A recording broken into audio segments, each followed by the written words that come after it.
Hey guys, this is a sad news to Chyna fans, Umaga fans, and McCool fans. These three individual people will not be in the Hall of Fame of 2023. There has been rumors that Batista might be inducted to the Hall of Fame this year. He's supposed to be part of the Hall of Fame back in 2020, but due to the unfortunate events, that never happened. So um, Stacy Keibler is rumored to be part of the Hall of Fame, one of the iconic ruthless aggression slash attitude era female role model manager. Stacy Keibler possibly will induct to the Hall of Fame like Tori Wilson.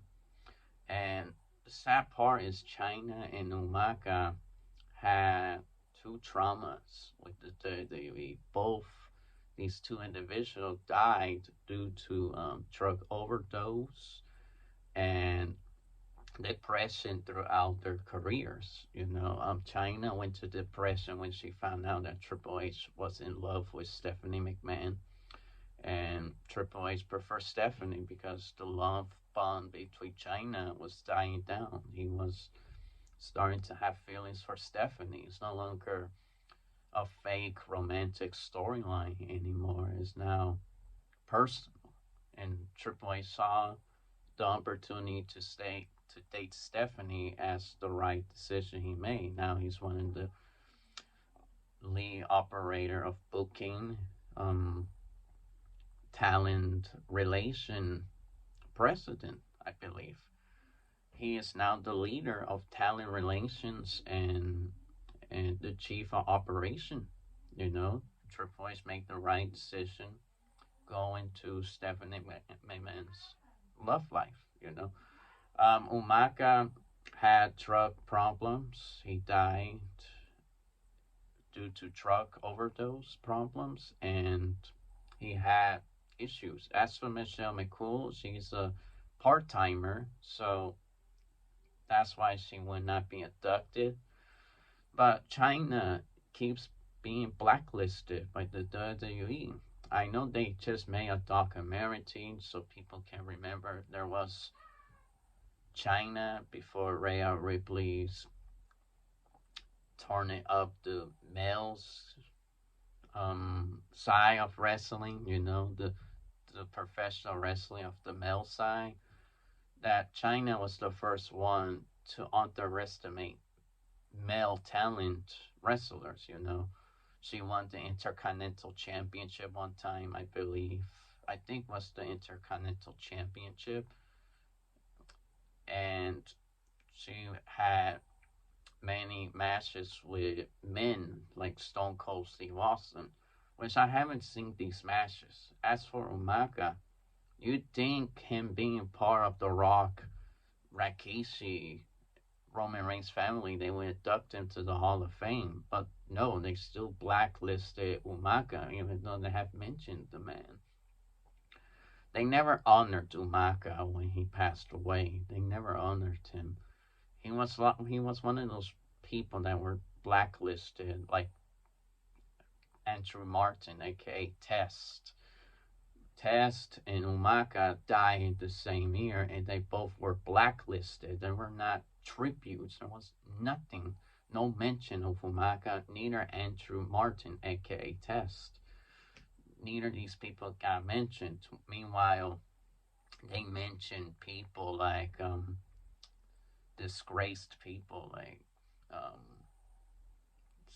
Shimi, Suka, um, possibly Enzo Amore, other people that are blacklisted can be mentioned without mentioning their names. And they honored sometimes people that do bad stuff, like Ric Flair, other people, you know. But still, Chyna, Umaga, still being blacklisted. They still can't enter the Hall of Fame for some reason. So, yeah. What do you guys think? Are you guys sad that Umaga in Chyna and possibly Michelle McCool not being adopted. For me, it's sad that Chyna's trauma and Umaga's trauma will not make them go to the Hall of Fame because they will always be remembered as adult 18 plus star Chyna and the drug addict Umaga, drug overdose. Test should be in the Hall of Fame too, but unfortunately they will not remember Test because he was also a guy who had problems with drugs and he died same year as Umaga and still no respect towards Test neither. Test had legacy in the Attitude Era, and yet they still disrespect him, not remembering who was the big boot. His name was Test, Andrew Martin, and they still blacklist the guy, even though he has done nothing wrong. He didn't do the unthinkable like Chris Benoit. Chris Benoit I understand, but Andrew Martin, Umaga, Chyna, they have their own problems to deal with, and they have legacy. Umaga was a great Samoan bulldozer wrestler, and Chyna changed the definition of female wrestling to a bona fide star in both genders, male and female of professional wrestling. In Chyna, made great matches with Stone Cold. She had good matches with the Divas at the time. She had great bodyguard persona to Triple H and Shawn Michaels at DX. She deserves it. She changed professional wrestling for a female competitor. She has changed a lot. She respected Triple H's decision. She respected um, Shawn Michaels. Chyna just moved on for wrestling. If she lost Triple H to Stephanie, well, she would look into another man. That's who she is, and I know she lost her close friend Triple H, boyfriend slash friend. So yeah, like, comments, and there is like peace.